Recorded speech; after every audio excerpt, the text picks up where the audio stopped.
Passed by City Council last week that prohibits clubs and dance halls in Houston from enforcing unwritten dress codes. I'm Ernie Manous. And I'm Frank Billingsley. We'll also talk with Lauren McGaughy, an investigative reporter with Texas Newsroom, who's been tracking Elon Musk's political playbook inside the Capitol. Plus, we'll also speak with Nicole Temple, VP of Education at the Houston Museum of Natural Science, who breaks down their new exhibit, Extreme Animals Alive. And as Ernie and I discuss the top headlines of the day, we want your thoughts, questions, and concerns. Give us a call or text 713-440-8870 or email us, talk@hellohouston.org. All that and more here on Hello Houston right after the news from NPR and News 88.7.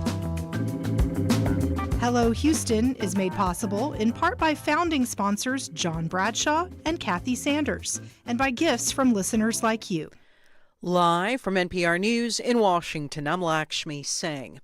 President Trump says the chair of the Federal Reserve is a, quote, numbskull for not cutting interest rates. Speaking to reporters today, Trump described Jerome Powell's days as Fed chair as numbered. I think he's done a bad job, but he's going to be out pretty soon anyway. In eight months, he'll be out. President Trump selected Powell in his first term.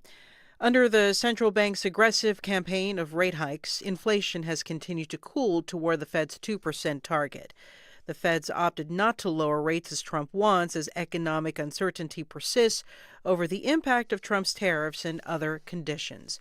Trump was addressing reporters today as he welcomed the head of the Philippines to the White House.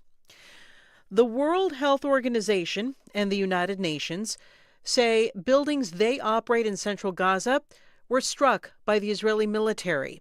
Israel's forces say they ordered evacuations in the area on Sunday and said it was responding to gunfire directed toward it. NPR's Emily Fang has the latest. WHO said in a statement that a building sheltering its staff and their families caught fire, and its male staff were, quote, handcuffed, stripped, interrogated on the spot, and screened at gunpoint, and one remains detained. International agencies say their ability to treat now widespread malnutrition and starvation in Gaza has been crippled. Jan Egeland heads the Norwegian Refugee Council. My organization has now had life-saving relief supply ready to go across the border crossings for 145 days, and we've been blocked every single day. Israel's military says it has continued to be in contact with international organizations in Gaza. Emily Fang, NPR News, Tel Aviv. Cases of COVID-19 appear to be surging in the United States. NPR's Rob Stein reports that is according to the Centers for Disease Control and Prevention. COVID has surged every winter and summer since the pandemic began, and this summer looks no different. The amount of virus showing up in wastewater and the number of people testing positive and showing up in emergency rooms to get treated for COVID have been increasing now for weeks in some bellwether parts of the country, like the South and the West. It's impossible to know how big this summer's wave will be or how long it will last, but many people are susceptible to the virus because it's been so long since they got vaccinated the last time, and last winter's surge was so mild. Rob Stein, NPR News. At last check on Wall Street, the Dow Jones Industrial Average was up 18 points at 44,342. The Nasdaq was down 86 points. The S&P off 8. You're listening to NPR News. Live from News 88.7 in Houston, I'm Alexandra Hart. Harris County Sheriff Ed Gonzalez says that air quality is safe and there are no threats to the surrounding community after hazmat teams responded to an industrial incident at a facility in Deer Park this morning. An unknown odor was reported at 41 Tidal Road. Gonzalez said on social media that some people reported experiencing headaches in the vicinity. 2 people were hospitalized, but said there are no threats to the site or surrounding community. Deer Park Office of Emergency Management says air monitoring is ongoing to determine the origin of the incident. Search and rescue groups entered their 3rd week looking for people who remain missing after the devastating July 4th floods. As of Monday, 130 people have died in flash floods in central Texas this month. 3 people still remain missing. Stephanie Cruz traveled with a group of firefighters from Mexico to assist search and rescue efforts.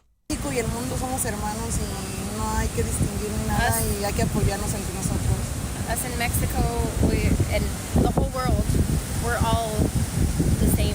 Like, we're all human. We're all brothers and sisters, and we should all help each other out. That's beautiful. While search groups hope to return home soon, the extent of the damage across Kerrville is evident, and volunteer organizations are just getting started with recovery efforts. Dance halls and clubs in Houston can no longer enforce unwritten dress codes. Councilmember Edward Pollard spearheaded an ordinance that requires dress rules to be posted at the entrance. This does in no shape tell the business what the dress code must be. It just says that if you have one, it needs to be posted. And if you don't post it, it will be interpreted that you do not have one. The ordinance passed last week in a 11-2 vote. The Houston chapter of the Texas Restaurant Association initially expressed concerns, but now says its questions have been answered. 2 Houston area teenagers have pleaded guilty to plotting a mass casualty attack at Memorial High School back in February. The pleas are part of 2 separate cases based out of both Harris and Montgomery counties. One of the girls is 16 years old and attended the school. The other is a friend who was a student in Willis ISD in Montgomery County. I'm Alexandra Hart, News 88.7. Support for NPR comes from ARM, committed to delivering innovative, advanced computing designed to enable worldwide companies to unleash the capabilities and experiences of AI. The future of AI is built on ARM. ARM.com. This is NPR.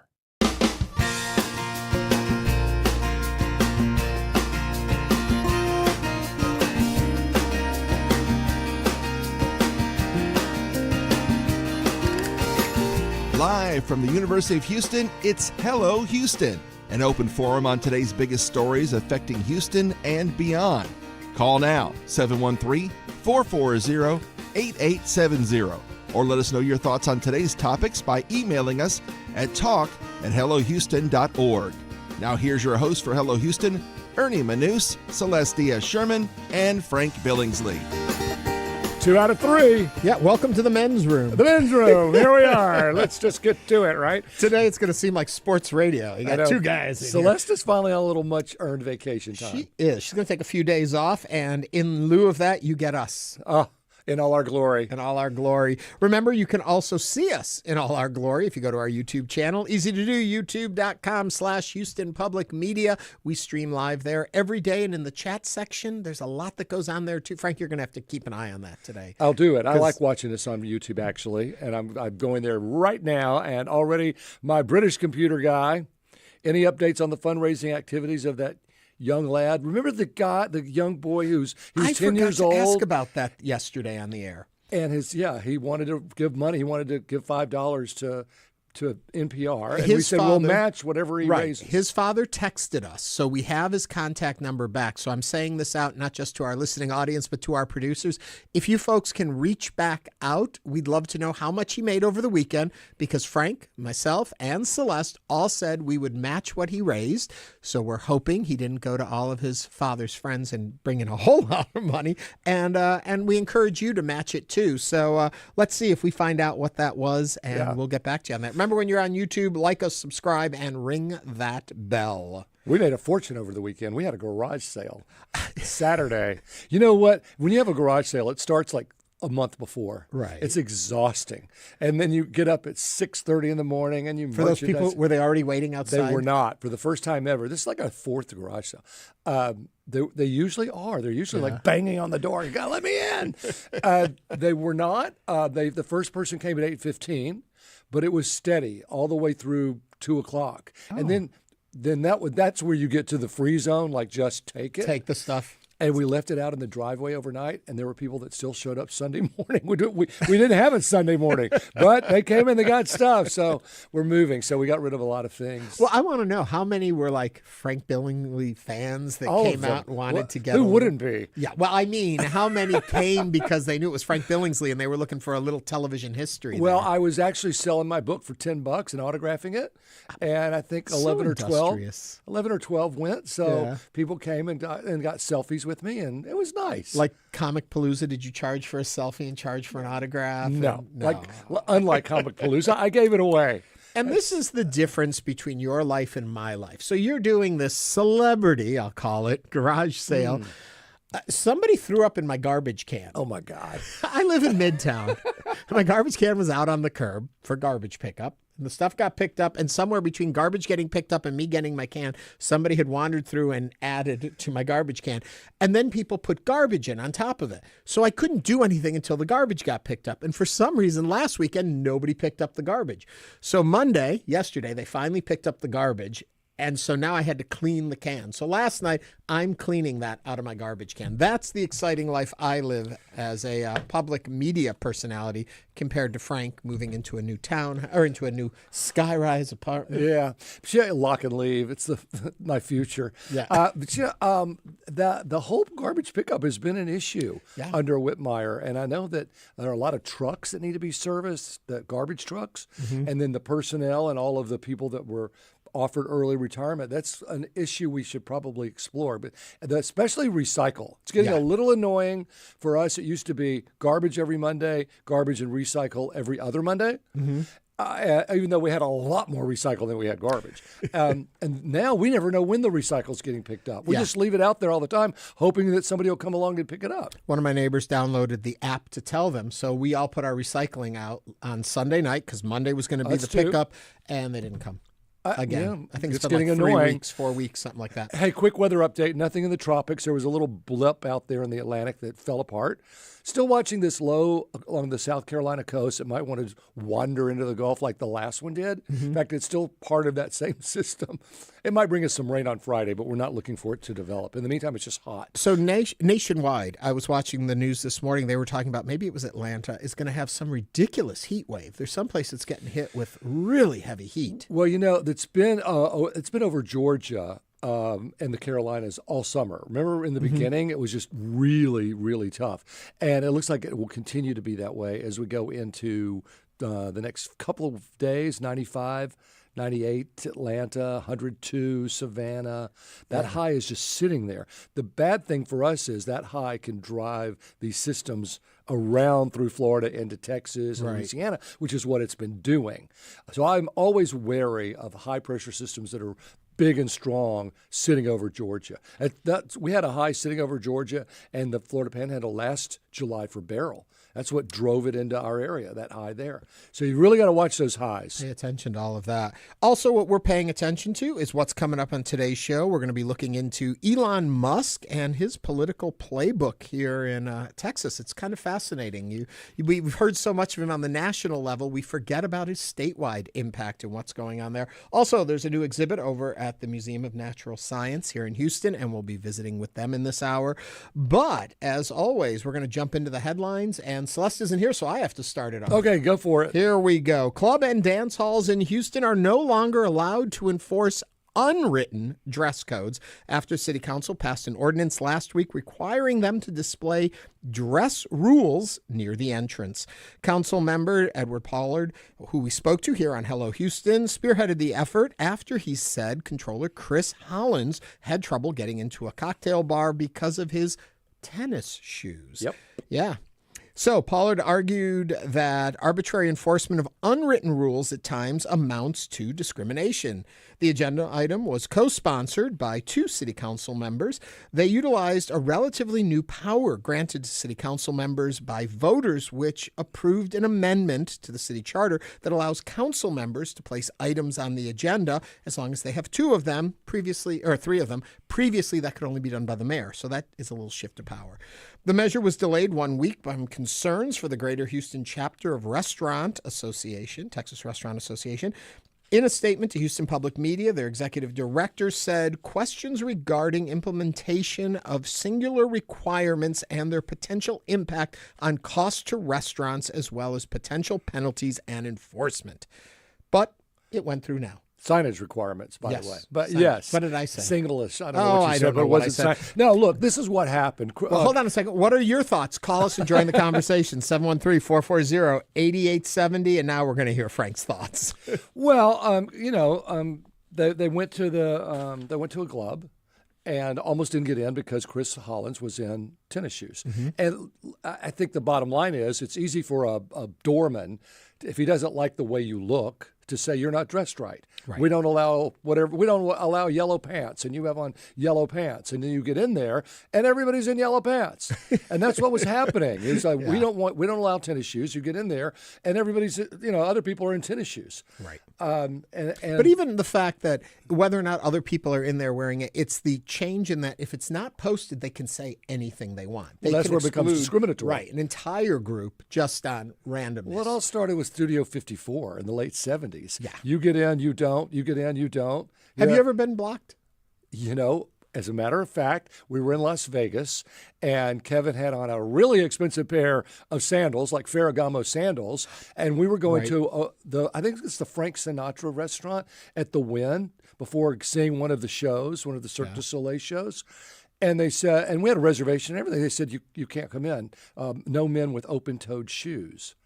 And I said, well, I'm looking at every single woman in that restaurant that has on open-toed shoes. Right. And you're going to tell us we can't have on a pair of Ferragamo sandals? Nope. So you two in your crop tops turned around and walked away. Well, we went and got a pizza and then saw the show. But okay, I was at a club one time, and I had on, back in the day, white sneakers. Always wore white sneakers. And I went to go into the club, and they were like, I'm sorry, no white shoe. You have to be in black dress or black sneakers or dark colors, but you can't wear white sneakers. And I kept trying to get in. So I went to a gift shop next door, a little store, and they had black shopping bags. And I got 2 black bags, and I wrapped my sneakers in those bags, and I walked back in, and the doorman let me right in. Yeah, I thought about just going to the little gift shop there at the hotel and buying a pair of socks. I said, Kevin, put on the socks. Right. And he's like, look, just forget it. Let's just go somewhere By then, else. if kind of the experience is ruined, and the door person, and just like a waiter and waitress, I think the wait staff really can make or break an experience for you. So can the door person. Enough about us, though. I'm curious what other people think about that, because this is now hopefully to make it a fair playing ground for all in our community to be able to go out and enjoy themselves out, and that everyone is held to the same standard. The nice thing about this city ordinance is it's not saying clubs can't make regulations on how they want their clientele to appear in their office, but everyone should be held to the same standard. That's what the ordinance is saying. Post the rules, follow the rules. I'd be interested if people are really interested in that. Do you really care if there's a certain club rule for the way people look? Some clubs, I like people being at least not in tank tops. Right. And there are rules, no shirt, no shoes, no service. Right, from your Galveston experiences. And I go back to country clubs where it's like you have to have a jacket. So they have jackets for men at the counter. And so you can be wearing anything, but you have to put on some ill-fitting sports coat, and they think that makes you look better for the dining room at the country club. It's just a weird thing. My British computer guy says on YouTube, yellow pants, laugh out loud, sounds like Frank is speaking from experience. Well, I mean, as someone who's had prostate cancer, I know how to predict precipitation, if that's what he's saying. Lord. All right, we're going to jump ahead to some of our tidbits that made the news because, first of all, it is National Hammock Day, so get out there, lay in a hammock. When was the last time you were in a Pawleys hammock? Pawleys Island hammock, remember those? They were the real thick ropes. Yeah, I would need the real Pawleys thick ropes. Island. Yeah, no, they were fun to swing around in, but I haven't been in a hammock in years. No, I do believe somewhere in the back I have a bad hammock experience of getting in one and flipping out of it again. You can just imagine. It's also National Mango Day, so if you're looking to have a mango, this is time. I am talking of National Food Days already. They're rushing it upon us. It's pumpkin spice season coming up already, and they're not waiting for October. No, we're talking late August. We are. They're already saying Starbucks on Monday revealed that pumpkin spice lattes will return to their menu in August 26th to be exact. Are you a pumpkin guy? I love pumpkin. Do you? I love fall. Fall is my time of the year. Those spices, that feeling, I used to say cinnamon, the cool weather, but you've taken that away from us. Yeah, I know. I remember October used to be stellar. I used to always say, here comes our first Friday football front. You know, that front that comes in and makes Friday football night just amazing, crisp and clear and cool, and the football's going on, and it's just a great beginning to the weekend. We haven't had one of those in early October in a while. No. I'm hoping with all the shifting weather patterns, we may get some cooler, nicer fall weather. What do you think? Oh, I think we'll get some nice cool. Yeah. It just seems to come later. It used to always be pretty reliable. October, first week of October, second week at the latest. Even September. I remember mid-September fronts that felt fantastic. Yeah. And we get them now and then, but we don't get a lot of those September fronts. We may get a little weak front, but one that really changes your attitude about life, not many in September anymore. Are you into the pumpkin spice and the cinnamon and all that? Nope. No. And I don't like peppermint either. I know. Who I'm a are traitor you? to the cause. As we leave this segment, there is a sad note in the news that we wanted to mention. Actor Malcolm-Jamal Warner, best known for his role as Theo Huxtable on The Cosby Show, has died. Yeah, he was yesterday. 54. That was shocking. And you know, not to, this is the time, but those rip currents are so dangerous. For folks that don't know, he drowned. Unexpected. It wasn't like off the coast of was on Costa Rica. vacation? Yeah, he was in Costa Rica, and a really strong rip current, took him out, and they actually were able to get to him, but by the time they were, he was at the hospital, he couldn't revive him. It's terrible. I was shocked. Yeah. But, I loved that show when it was on in the 80s, and I loved him. I thought he was terrific. And it's such especially a when he part got of his ear, when he tried to get an earring put in his ear and it got infected, and he didn't want his dad to know, so he's constantly trying to not show his ear. It's like, you got your ear pierced in a garage? Well, our warm heart wishes, prayers go out to him and his family, and to all of us that grew up with him and enjoyed his work. He will be sorely missed. Yes, absolutely. We have a lot more coming up on Hello Houston today. As we mentioned, we're going to be talking to a Texas Newsroom reporter about Elon Musk's political playbook inside the Texas Capitol. That and more coming up here on Hello Houston. Give us a call, 713-440-8870, or send us an email, talk@hellohouston.org. We'll be right back.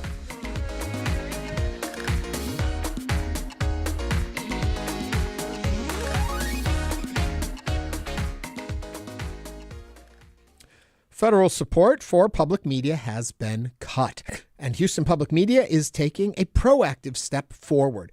The Resiliency Fund is our way to ensure this service remains strong, stable, and supported by our community. So your gift today helps us continue bringing you trusted news and thoughtful programs tomorrow and for years to come. So give now at houstonpublicmedia.org/donate. I'm Ernie Manous here with Frank Billingsley. Thanks, Ernie. With $2.2 million in annual federal support for Houston Public Media now being cut, the Resiliency Fund ensures we can continue delivering the content you trust without pause. Now, that includes more than 15 hours each week of Houston-based reporting and programs designed to keep you connected and informed, just like our show, Hello Houston, that you're listening to right now. Now, your support today helps protect these programs and ensures they remain strong for everyone in our community. So join us by giving now at houstonpublicmedia.org/donate or 888-909-0887. As a listener, I'm sure you realize how public media is different. We're here to inform, inspire, and serve our community, and we depend on your support to do it. Now, with federal funding eliminated, your support through the Resiliency Fund is crucial to maintaining this service. We have a quote from Christina from Arlington. "I don't want to lose a source of news I trust. This is my second gift this year, and I want to be able to say I did my part to serve our country and keep public officials accountable, something only the news media can do." If you value journalism, the stories, the impact, please make your gift now at houstonpublicmedia.org/donate or call 888-909-0887. And maybe you've never donated before, so here's why now matters. Your first gift doesn't just support the programs you love. Your gift helps ensure they're here for everyone, especially in this time of federal funding cuts. So become a new member of Houston Public Media today. It starts with one gift at houstonpublicmedia.org/donate or by calling 888-909-0887. Remember, this station is powered by people, listeners who give $5 a month or $10 a month. It's the collective support that pays for our local newsroom and the programs you rely on. If you're one of the members who supported us, thank you. We love that monthly support. If not, and you haven't made your gift yet, now is the time. Every contribution matters. So make a gift right now at houstonpublicmedia.org/donate or call 888-909-0887. It's such a wonderful thing to do. Make a gift that works for you, regardless of the amount. Many of our supporters give $5 or $10 a month, while others make a one-time donation. Whatever you can afford to help us out, we appreciate it. What all donors have in common is that their support keeps public media strong. And in this day and age, that's what we're looking for. Join our members. Make your gift, houstonpublicmedia.org/donate or 888-909-0887. I fell in love with you. On the next Fresh Air, actor Leslie Uggams. She was first considered remarkable for starting her career at 6 years old and has sustained that reputation for decades, still acting at the age of 82. We look back at her career from Broadway to Roots to the Gilded Age. Join us. You make me Tune in tonight at 8 on News 88.7. You make me blue. I want to make a movie about this. The Arts Hour brings you film. The themes in it are so far ahead of their time. Books. The detail is amazing. Art. There's all the personal stuff. Theatre. Lots of singing and dancing and colours. Music. The dance floor is made for dancing. And everything in between. I want it to be exciting. That's the Arts Hour with me, Nikki Beatty. I really identified with it. From the BBC. The Arts Hour, Friday nights at 9 on News 88.7. Houston Public Media is a service of the University of Houston and is supported with your gifts to the Houston Public Media Foundation. More information available online at houstonpublicmedia.org/donate. Support for Houston Public Media comes from Texas Mutual Insurance Company, a workers' compensation provider striving to build trust with businesses across the state through dedicated services. More at texasmutual.com/TexansDeliver. Support comes from Gen Pro, a Houston-based home generator service providing power to homes during unexpected outages, helping with connectivity and productivity. More information is available at genpro.com. Support comes from Sunny Pro, a Houston-based business advisory firm providing tailored consulting solutions, specializing in technology assessments, cybersecurity, AI strategy, and more. Details at sunnypro.com or follow at SunnyPro LLC.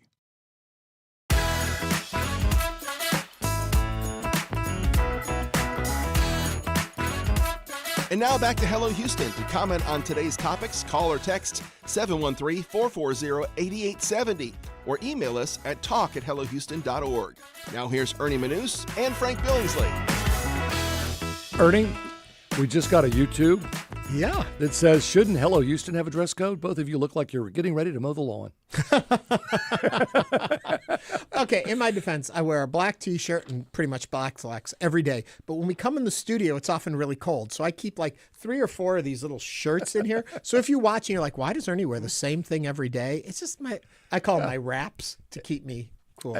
You do have a golf shirt. It does look like a Ford Ram shirt or something. Is that a Dodge Ram or Ford? Anyway, you're right. All right, Elon Musk is scoring key wins in the Texas Legislature, moves that could significantly advance the interest of his companies, including SpaceX, Tesla, and X, formerly known as Twitter.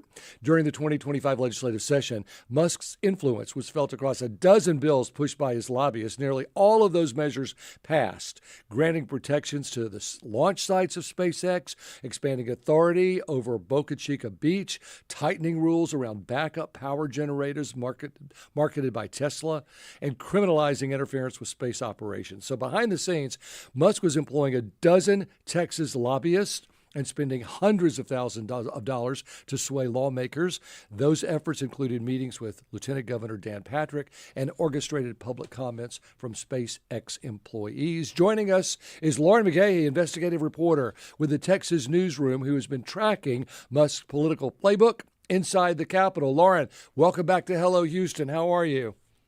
Good. How are you doing? We're good. I mean, I was reading an article, your article, that Musk started this whole venture at the Texas Legislature in 2013. He's been lobbying for change.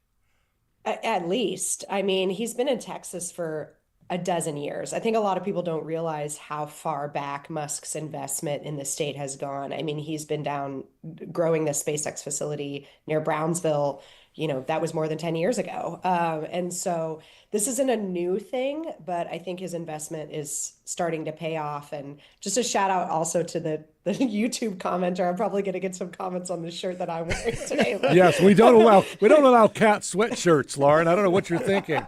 Again, a reminder. Public radio. It's public radio. We're relaxed. Again, a reminder to everyone, you can watch us on the YouTube channel. Just look for the Houston Public Media account. And when you do, you can see us live and you can see what we're all wearing since we're talking about it. Lauren, what I find fascinating about this is so much attention has been spent on Elon Musk and what he's been doing at the federal level that we often overlook what's been happening at the local level, our statewide. And it has had a major influence, but it wasn't just by chance that he's just a businessman who has been pushing what he wants. It's very heavily orchestrated. Right. I mean, any big business in Texas is going to have their lobbying core. The AT&Ts, the oil and gas companies, they're going to have their designated army of lobbyists at the legislature pushing those issues. But Elon Musk's investment here really spans some really interesting enterprises that sometimes politically seem to conflict with each other, right? We have like clean energy stuff coming from Tesla.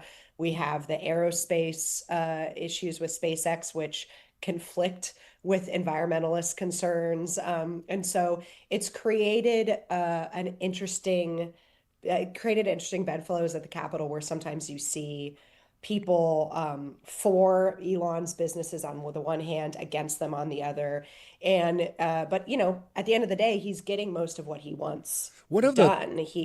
And one of the things I found interesting was the General Land Office, is in control of the beaches, and all the beaches in Texas are open, free to the public beaches. But Elon Musk wants to control the beach around his new city. What is it, Space City, Texas? He wants to control that so he can shut it down when he's trying to launch a rocket. Am I right? Yeah, that's right. I mean, Texas is kind of unique in that we have it in our state constitution that the public access to the beach is one of our rights in the Texas Constitution.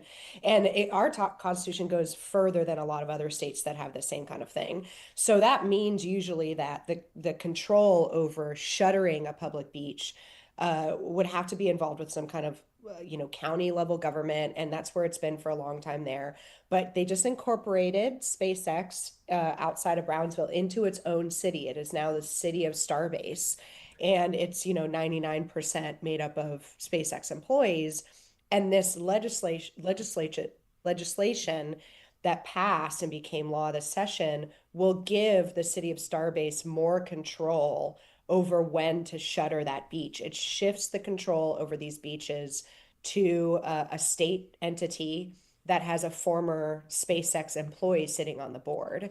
And so, this didn't happen by accident. This was all by design so that Musk could gain more control over the land around his facilities, more privacy around those facilities, and see that investment really pay off. Talk to me historically about how different this is from when we think back to the Industrial Revolution and companies building towns. I come from upstate New York. Endicott Johnson Shoes built Endicott and Johnson City. I mean, IBM had their worker towns.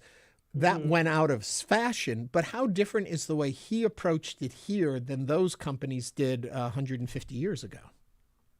Right. I mean, it's pulling a bit from that same playbook, and pardon the tortured pun, but kind of taking it into the stratosphere. A lot of these company towns, when you think of like Hershey, Pennsylvania, for example, the grid of the town was laid out, with the help of the company, et cetera. But the elected body running the town of these company towns wasn't often made up 100% of employees from that company, right? There was still some give and take. There were residents living in the town that didn't work for the company. That's not the case in these towns that Musk is creating here in Texas. They're kind of completely self-sufficient, made up of his employees, except for maybe a handful of people. And so that gives him a lot more control. And we're going to see that, I think, going forward at Starbase. You've probably also heard of this effort outside of Austin, this town called Snailbrook. He's also floated incorporating a town out there that's in Bastrop County, and that's around his SpaceX and Boring Company facility out there. So I don't think this city of Starbase, that concept is the last time he's going to create his own town. And yeah, it is in it's in the guise of the kind of traditional company towns, but taking it even 2 or 3 steps further. Well, and he's also got some, you tell us, he also had a law passed making it a lot easier to have a generator, like fewer rules about generators. And it happens to be the generators that Tesla makes for your home. Right. In past sessions, the Tesla goals that he was floating had a lot more to do with the cars, with his EVs. But this session, it was almost all of the public priorities that Tesla had to do with home power generators. These are like the things like the power wall, right? You could have on your home, or these things called BESS, BESS, battery energy storage systems, which are big, large-scale facilities that store battery energy for long periods of time in order to have some extra energy in case of like a grid failure, right? And these large-scale facilities are popping up all over the state in rural areas, starting to become an issue for some residents because they're big, they're noisy, and he wanted some, extra protection for them. So they were actually able to help kill a bill that would have allowed local entities to regulate those facilities. And then he got some other legislation passed for that. So he's really shifting into this battery energy and home energy business here in Texas. So knowing the details of all of this, is it necessarily just for his product, or is he helping the industry that does this kind of work? Where do we see it? For sure. Yeah. I mean, in terms of like EVs or AVs, autonomous vehicles, right? There was also a bill passed on regulating autonomous vehicles. Maybe Musk was the one that kind of brought that concept or helped bring that concept more into the mainstream. But now the EV market is so big that anything that Tesla pushes that passes helps all EV companies, right? But when we're talking about the aerospace legislation in particular, there's very few private aerospace companies that have the kind of footprint that SpaceX has. And in Texas, especially. I mean, SpaceX just blows all the rest of them away. We do have Blue Origin here. That's, the Amazon founders company, but it's much smaller, not as many government contracts, if any at all. And so even though like the aerospace bills might help any spaceport, for example, any private spaceport, his spaceports are so dominant that they really get the bulk of the positive after effects of this kind of legislation. We have a few more minutes with Lauren McGaughy of the Texas Newsroom. If you'd like to join or ask Lauren a question, 713-440-8870. Lauren, I'm kind of surprised because a lot of people may not know this, that there was an EV credit in Texas for a long time of $2,500 if you bought an electric vehicle, and then $7,500 on a federal level. So it's pretty good payback. And of course, Trump has taken that out of the big, beautiful bill, which supposedly is what really has Elon Musk ticked off. I'm surprised he didn't try to get that passed in Texas, at least some kind of a electrical vehicle credit in Texas. Why did that not come up, do you think? So there were a couple of kind of green energy pieces of legislation that were floated or proposed mostly by Democrats, and some of those didn't do as well as some of the EV or the green energy bills that Republicans carried. And so we are seeing Republicans in Texas kind of buying into the EV concept or the green energy concept a bit more if it's attached to Elon's companies, because his political transformation, his move rightward, has kind of given them the ability to vote for that. But we're not totally there yet. We're not moved all the way over where they're going to just vote for any kind of credit in that area. There's still a lot of political opposition from the GOP to alternative energy. We see it with attacks on the wind energy market and that kind of thing. And so I don't think we're quite there. Well, it wouldn't have been new. Quite there. Right. Right. It wouldn't have been a new thing. It would have just been a reinstatement. Right. So right. I would have thought he would have at least tried. Yeah. I can ask around and get you that answer. Let me take you under the hood a little bit of all of this and the influence of money and power on politics. Nothing new there. The way he goes about it, is he flirting with anything that is untoward or leans towards the illegal, or is he staying in lines of funding, giving to politicians that happens to be paying off because he's got deep pockets? You know, I have to say I don't have an answer to that. We have a FOIA law here in Texas, Freedom of Information law. It's called the Texas Public Information Act, that allows any member of the public to ask for government records. This is supposed to ensure transparency to how our laws are being passed, what our politicians are, how they're making their money, how they're spending their money, who's giving them donations, et cetera, right? There are so many carve-outs in the law now that it's really difficult to track that closed door conversation. So all of the stuff in the reporting that I've put out recently has been based off of Ethics Commission filings with the lobbyist filings, campaign contribution filings, some responses I've gotten from people like Dan Patrick to FOIA requests, you know, emails between him and some of Musk's employees. But a lot of what I asked for, I did not get. I got a lot of rejections because there are so many carve-outs in the Public Information Act law now that I can just be denied emails, communications, calendars, you know, get full pages that are redacted. So it's hard to get past. It's hard to get as deep as I would like to get without having people, you know, in the inner circle sharing that information. Well, he seems to have unbridled permission to put as many satellites in space for the internet and Starlink as he wants. And he's put thousands. Every time a rocket goes up, it takes another satellite up there. And those are being made here in Texas. Those are being produced out at the Bastrop facility. They've upped that production 2-3 times. They're double, tripling the size of that facility. So this is all things that are Texas lawmakers and Texas, the Texas business laws here are, you know, encouraging that massive growth. And people love Starlink that I've talked to. I don't use it, but especially if you're in a rural area or on a ranch or an oil field, Starlink is your savior for the internet. So, well, like a coin, there's always two sides to all of it. So it may be good at one hand, but what's going on behind it? Thank you so much for your reporting and covering this. All right, Lauren McGaughy. Yeah, and I love your shirt, by the way. Thanks. It's terrific. You don't look like you're going to go mow the lawn. Lauren's an investigative reporter with Texas Newsroom. Thank you so much for being here. Coming up, we're going to talk with the Extreme Animals exhibit at the Museum of History and Natural Science. Stay with us as Hello Houston continues.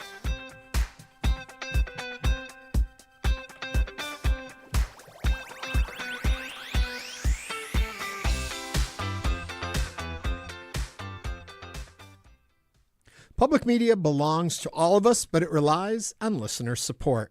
We learned last Friday that federal funding for public media has been cut, including the funds that made up 10% of Houston Public Media's annual budget. That's why we're launching the Resiliency Fund to keep our essential local and national service strong. Now is your moment to protect what matters to you. Support the Resiliency Fund at houstonpublicmedia.org/donate or call 888-909-0887. I'm Ernie Manous here with Frank Billingsley. Thanks, Ernie. You know, Houston Public Media exists to serve, bringing you journalism, education, and cultural programming that's free and accessible to everyone. With $2.2 million annually in federal support now gone from Houston Public Media, we are asking our community to stand with us. The Resiliency Fund ensures that we continue to provide over 15 hours of local content each week, along with the NPR programming you rely on. Join us at houstonpublicmedia.org/donate. Michelle from Houston left a comment saying, resistance to the current administration's cuts. And I love Hello Houston, especially when Frank Billingsley says what's on his and my mind. Thank you, Michelle. So I hope you'll step up and everybody else will too. 888-909-0887. Or you can also go to houstonpublicmedia.org/donate. So you may be asking yourself, why give? Well, because you're here. Because you're listening to News 88.7 right now. Because you believe in independent journalism that's free and accessible to everyone. This is your station. Teresa from Montgomery gives because she said, quote, I trust NPR for news, and think it is vitally important to keep this going. I love Houston Matters and Hello Houston. I enjoy the variety of information I get from public radio, including environmental news and stories from around the world. I trust it. And the word trust, all in capital letters. And now with federal funding for public media not just going away, it is gone. Your gift to the Resiliency Fund helps us stay strong, independent, and community-focused. So stand up for trusted information. Join your neighbors and give at houstonpublicmedia.org/donate or by calling 888-909-0887. Thousands of Houstonians have already stepped up to support this station, so have you. If you've never given before, hey, it's okay. Now's the time. Your first donation helps close the gap left by federal funding cuts. And those cuts, by the way, were for the next 2 years, so we lost a lot of funding. You'll become a member. You'll help keep NPR, PBS, and local news free for everyone. It's houstonpublicmedia.org/donate or call 888-909-0887. We'd love to welcome you. You know, most of our donors give between $5 to $10 every month, and that's all it takes. Every one of those gifts helps pay for essential services the station provides: independent journalism, trusted programming, and a connection to the community. No matter the size of your gift, it fuels everything you hear and keeps Houston Public Media strong, even as we face cuts. We had a lovely comment from Eve who said, unbiased, honest reporting from Ernie, Frank, and Celeste. They're fantastic, so give now. This is Ira Glass on This American Life. I'm Scott Tong. A company called Page Turner is accused of defrauding 800 authors out of $4 million, promising things like marketing services and phony movie deals.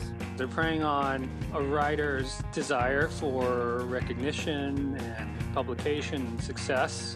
Next time, Here and Now.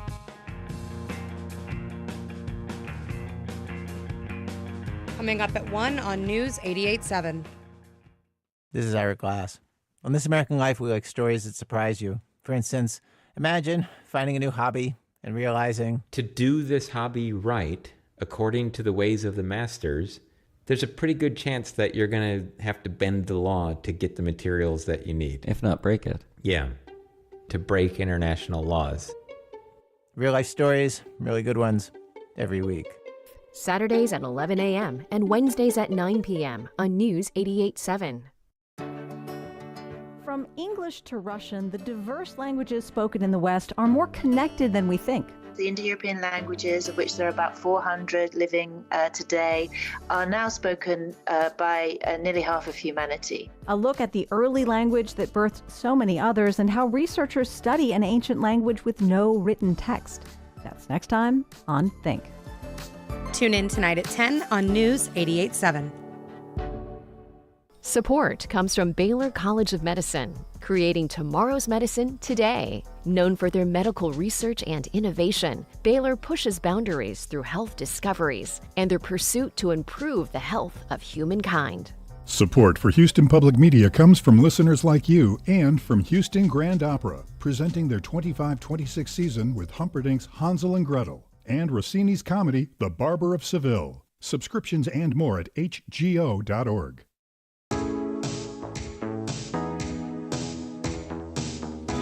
And now back to Hello Houston. To comment on today's topics, call or text 713-440-8870 or email us at talk@hellohouston.org. Now here's Ernie Manous and Frank Billingsley. Extreme Animals Alive is a new exhibit at the Houston Museum of Natural Science, all about animals with unique characteristics and the advantages they afford. I could read a whole bunch more about it, but I'm just going to jump into it because our guest is not just here. She's brought little guests with her. It is Nicole Temple, the VP of Education at the Houston Museum of Natural Science. And you've got to get on YouTube because she brought she's displays. Got friends. Yes, she's got visual aids. Yeah, as we were coming today, I was thinking, radio is such a visual medium. This will go over really well. But we're on YouTube, so everyone can watch us at the Houston Public Media channel. Who is the little guy you have first before we get into talking about anything else? So his name is Stryker, and he is a whip-tailed vinegaroon. Actually, this is Chet. I lied to you. I wouldn't have known. Right. Just being true to himself. He is a He's not a spider, even though he looks like it, and he's not a bug, even though he looks like it. So if you can see, he's got 8 legs, and then he's got these 2 pinchers. So he's actually an arthropod. You can find them in far west Texas and in Mexico. Lift him up a little bit. A little bit. Dink. That way that camera can catch him. Yeah, perfect. And his special talent is that he can shoot acid out of his butt. What? Yeah. So each one of the little critters that I brought today has their own special skill. And so, like I said, his is defense. So he can shoot acid. So if you were an animal and you picked him up and you put him in your mouth and he filled your mouth with acid, then you'd probably put him back down. So it may not save him specifically, but as the predator, you're going to think, ooh, I am going to think about that twice next time, and I'm probably not going to eat the next one. So his acid that he shoots out is actually acetic acid, which is a type of vinegar. And it's vinegar, but it's just stronger than what you would have in your household.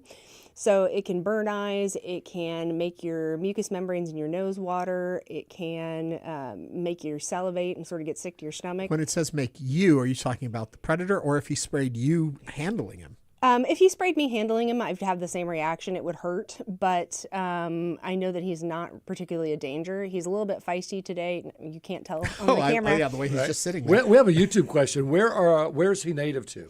You can find him in West Texas, like if you went out to Big Bend.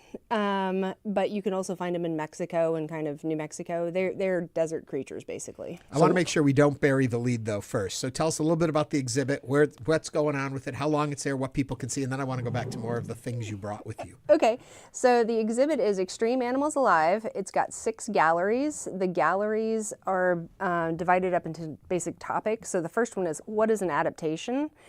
So animals are uniquely suited to their different environments, and they have different crazy ways that they can survive in those environments. So we sort of outlay some of those.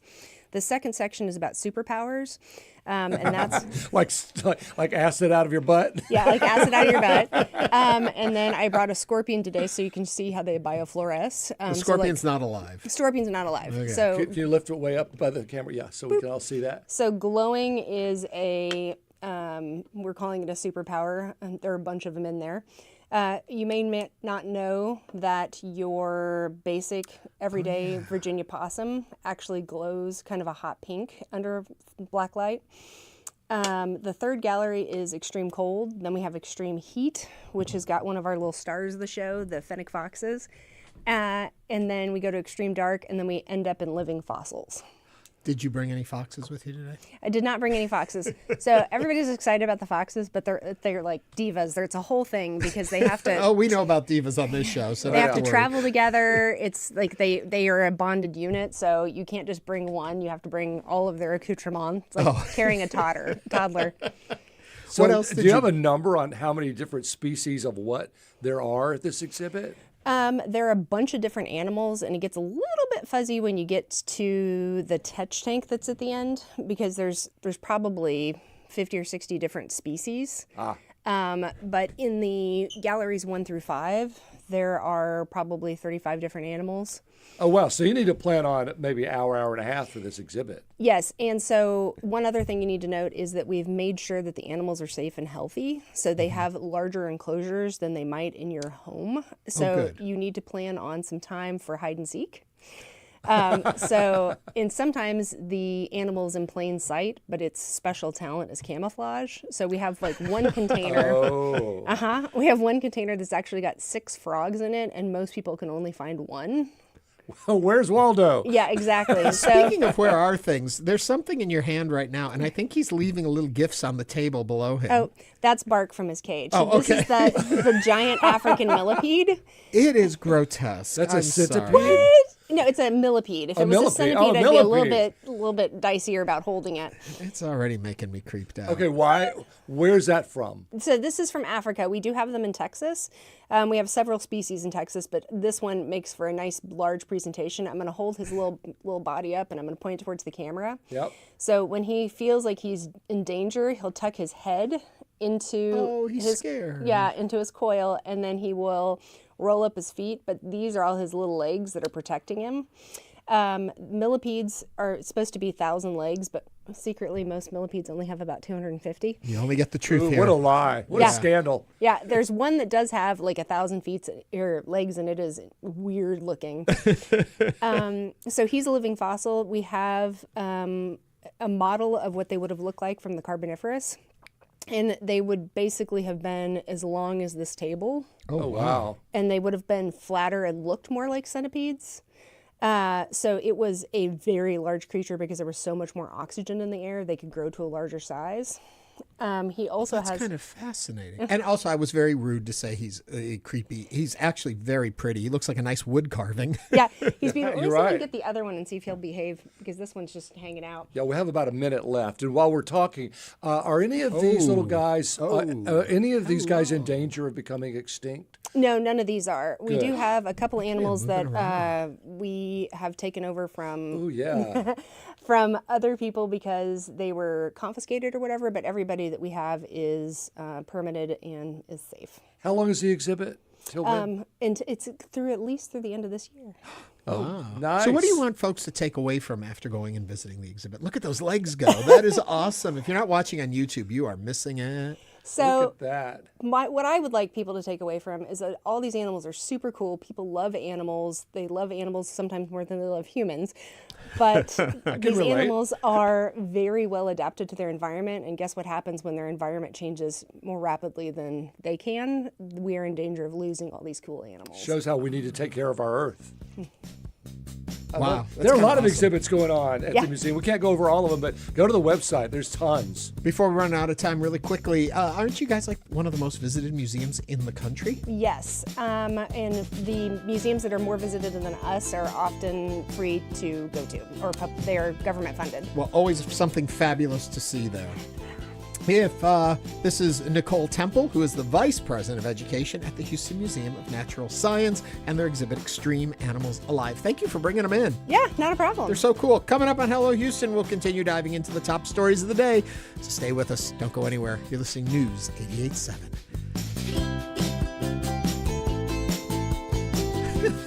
He's much more lively.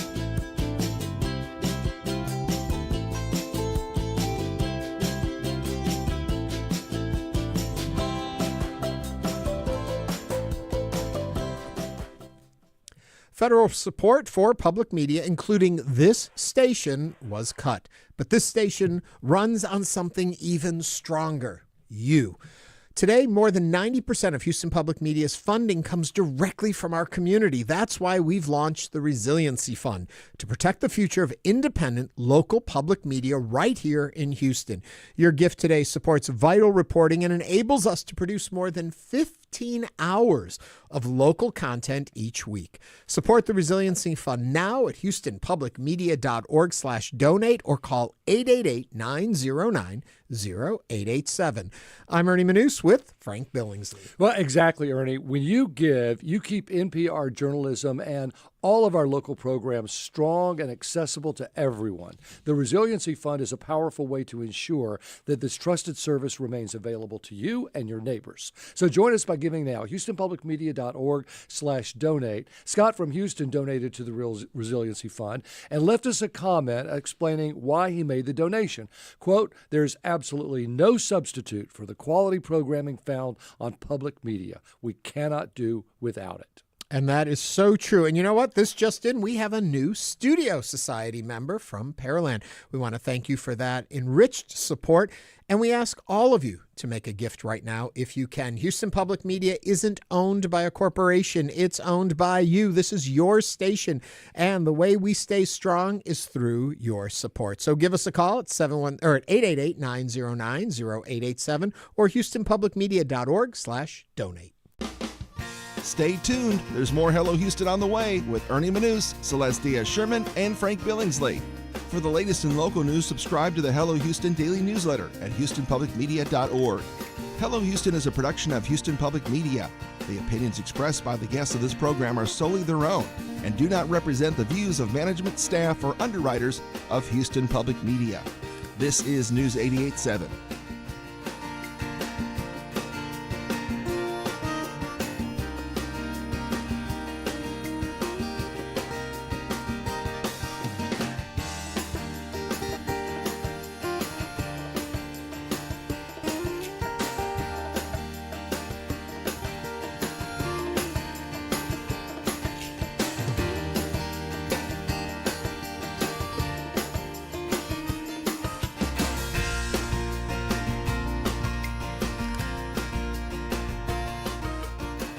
Support comes from the Dan L. Duncan Comprehensive Cancer Center at Baylor St. Luke's Medical Center, offering comprehensive cancer care that is compassionate, personalized, and driven by clinical research. More at stlukeshealth.org/cancer. 90 degrees at the University of Houston and partly cloudy. I'm Tiffany Taylor. Highs in the mid-90s with sunny conditions for the afternoon.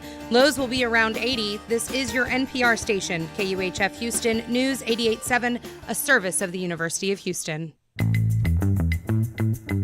Just ahead on this hour of Hello Houston, we'll continue diving into today's top stories, including state Democratic lawmakers weighing strategies to prevent Republican leaders from advancing their redistricting agenda, as well as other bills they say are dangerous to the average Texan. I'm Frank Billingsley. And I'm Ernie Manous. We'll also talk with clinical sexologist Jim Benton, who will be joining us to explore the intersection of relationships, loneliness, and senior sexuality. Plus, we'll also discuss the Texas Firefighters Home, an area nonprofit that provides short-term lodging to firefighters and first responders receiving treatment for cancer and other major illnesses. And we want to hear from you, so give us a call at 713-440-8870 or text us. Or you can even email us at talk@hellohouston.org. And we want to hear from you, so give us a call or text at 713-440-8870. Hello Houston is made possible in part by founding sponsors John Bradshaw and Kathy Sanders, and by gifts from listeners like you. Live from NPR News, I'm Lakshmi Singh. The Justice Department says it has contacted attorneys for Ghislaine Maxwell. They want to find out if the longtime associate of the late sexual offender Jeffrey Epstein will speak with prosecutors. Maxwell is currently serving a 20-year federal prison sentence for sex trafficking. NPR's Ryan Lucas has the latest. Deputy Attorney General Todd Blanche says in a statement posted on social media that he has contacted Ghislaine Maxwell's lawyers to determine whether she would be willing to meet with department attorneys. And Blanche says he anticipates meeting with her in the coming days. The statement comes as the Trump administration scrambles to contain the fallout from the Justice Department's handling of the Jeffrey Epstein files. President Trump has repeatedly lashed out at his base over the matter and their demands for transparency. Late last week, his administration asked a federal judge to unseal Epstein grand jury transcripts, although experts say those would contain only a small fraction of the massive materials investigators collected in their probe. Ryan Lucas, NPR News, Washington. The beverage maker Coca-Cola has confirmed it'll soon offer a Coke product with cane sugar in the United States. That's a change from corn syrup. NPR's Yuki Noguchi reports the company and President Trump are taking credit for the change that's slated for this fall. Coca-Cola acknowledged the planned switch after President Trump got in front of the announcement last week. The company touted the change as a win for the president's Make America Healthy Again movement, which is pushing for more natural food products. Corn syrup is a far cheaper sweetener compared to cane sugar, but experts argue that changing the recipe will not change the overall nutritional value of drinks or snacks, nor will it move the needle on public health. Sugary processed foods are considered a big driver of a worldwide increase in obesity. Yuki Noguchi, NPR News.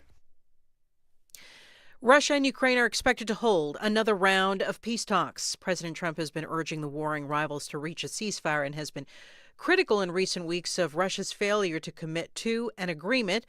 The peace talks could happen as soon as tomorrow in Turkey. We have more from NPR's Charles Maines. Ukrainian President Volodymyr Zelensky announced the new date for peace talks, saying Kyiv's priorities remain the return of prisoners and Ukrainian children abducted by Russia, as well as a possible meeting between Zelensky and Kremlin leader Vladimir Putin aimed at ending the war.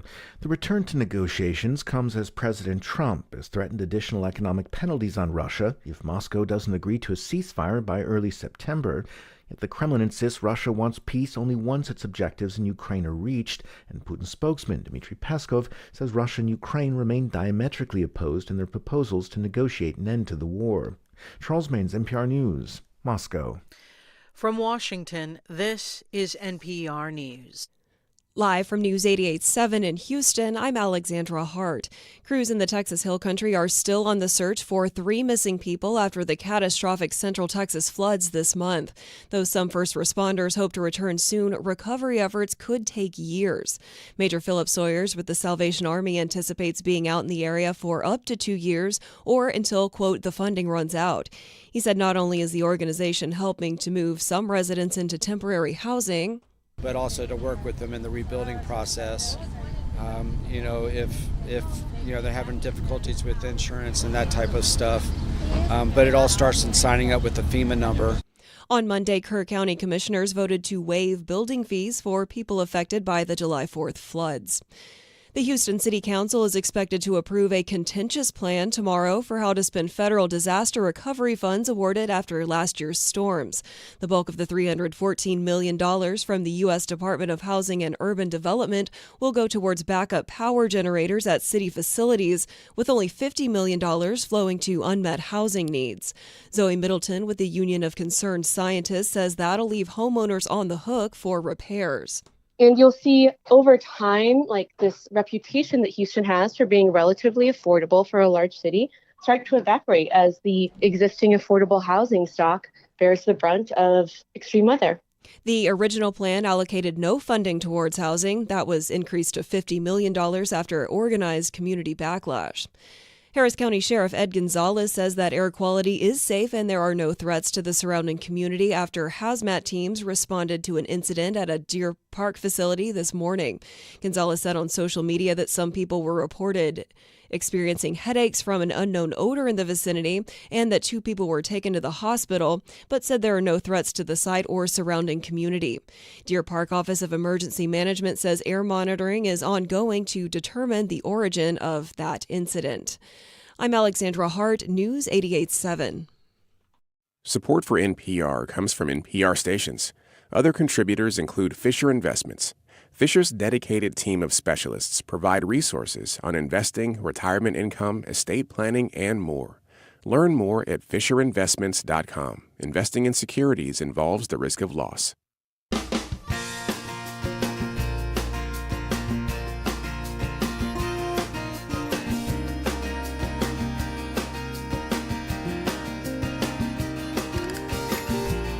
From Houston Public Media and News 88.7, it's Hello Houston, an open forum on today's biggest stories affecting Houston and beyond. Call now, 713-440-8870, or let us know your thoughts on today's topics by emailing us at talk@hellohouston.org. And now here's your host for Hello Houston, Ernie Manous, Celestia Sherman, and Frank Billingsley. In the immortal words of Meatloaf, 2 out of 3 ain't bad. I know. I'd do anything for love, but I won't do that. Celeste is not with us today. She's taking a much-needed little vacation. Yeah, why not? Yeah, why not? Yeah. So that was a nice first hour, and I love seeing the little animals from the Museum of Natural Science. I have trouble calling them animals. They're more like little creatures. Yeah, they are. They are. But I wouldn't say that in front of her. She is very much their animals. You know, with the right chef, their dinner. If that's what you're having for dinner, I am not coming to your house. I know, right? You're right. I had a friend who went around the world, she and her husband, and tasting all kinds of stuff. They did a whole book about it. Yeah. Faith DeLugio, she was a producer at Channel 13 years ago. I haven't seen her in 30 years. But they made a whole book about all the things you can eat all around the world. I know that every year we do the Gold Buckle Awards at the Houston Rodeo. And the Gold Buckle is always the carnival food. And they used to have most unique was one of the categories. And they would have pizzas with like scorpions on them and all this. I was like, no, I can't. I'll eat anything, but I cannot. I like my food more realistic and natural and normal. Except you come from somewhere else, it's natural and normal to you. But to me, you know, pepperoni, sausage. That's what I want on my pizza. Anyway, hello. If you're watching us on YouTube, you get a complete story. You got to see all the little critters that were here with us a minute ago. And we always invite you to do that over at YouTube, Houston Public Media Channel. Remember, like, subscribe, and ring that bell when you do, and join the conversation over there. A lot goes on there. All right, coming up on Hello Houston, clinical sexologist Jim Benton is going to be joining us to explore the intersection of relationships, loneliness, and senior sexuality. But first, we have the judge on the line, Ernie. We do. Harris County Judge Lina Hidalgo introduced a penny tax plan, an additional 1 cent property tax, roughly $10 per $100,000 in home value, aiming to raise about $60 million a year. The fund would keep the county's early reach child care program alive and growing for young children under 5, just as federal COVID relief is disappearing. Hidalgo's plan to bring the plan before county commissioners next month and then to the voters in November. But some commissioners are pushing back, citing the looming $270 million budget deficit and calling the move premature. So here to tell us more about it, we welcome Harris County Judge Lina Hidalgo to the program. Judge, welcome to the show. Oh, thank you for having me. Okay, so a penny tax plan isn't just a penny per person. How is it calculated? What are we talking about here? So, as you mentioned, it's a penny for every $100 in valuation. And so if your home is worth $100,000, you would pay $10 more on your tax bill than you normally do. The average home in Harris County, it's valued at $240,000. So the average homeowner will pay $24 more than usual to help continue and expand these early childhood programs. And look, I know it's not a pleasant topic of conversation, taxes. I, for one, don't own a home because I can't afford it with my student loans. So I understand. And this area of early childhood education is long studied all around the world, all over the U.S. for decades, and it's well known that for every dollar you put in, you're saving $9 plus in future costs in terms of unemployment, lack of graduation from high school, involvement in the criminal justice system, etc. One thing you mentioned there that you don't own a home, so you wouldn't be paying that. Some people would say, I don't have children. Why should I be paying that? Your way to answer that. Yeah, it's interesting. And I think it's because we all love our children. And I think inherently we know that there's nothing more important to our future. They're so vibrant, they're joyful, especially these days that the world is so negative. Children are that positivity, and they're that hope. We did a poll, and we found that 2/3 of those respondents agree that this is an important investment, and it was folks from all political stripes. And so it was very interesting that, in a county as diverse as ours, there's something we can agree on, 2/3 of us, and that's this. I don't have children either, and I think it's just a sense that, we know how important they are, right? Mm-hmm. And those that have had them have known how tough it is. Those that may want them know how tough it might be, and those that don't want children, they understand that it's about the society as a whole. Well, and I think it's a great idea, Judge. This is Frank Billingsley. We have to make an investment in our future, and children are the future. Children are the people that are going to be running this place one day, and it's important to, especially when you're talking about under 5, it's a program with all of these slash and burn cuts that have been going on. I think it's a good move, and it seems like a very small amount of money per person to raise a whole lot of money for the program. $10 per 100,000, and it could raise $60 million a year. Why do you think that some commissioners are pushing back so hard? Well, it is a great investment, and just to sort of delve into that a little bit, what the research shows is that this helps kids be set up for success later in life. They're ready to learn. They are specifically, these programs come at a time where the brain is developing, and that's why they're so important. And they also help our workforce. They help our workforce now because parents who want to work are able to do so, and they help our workforce in the future because we're going to have a stronger workforce. You mentioned that this is for kids under 5, and that's a really important point that I want listeners to hear is, there's kindergarten, of course, but what do you do 0 to 4?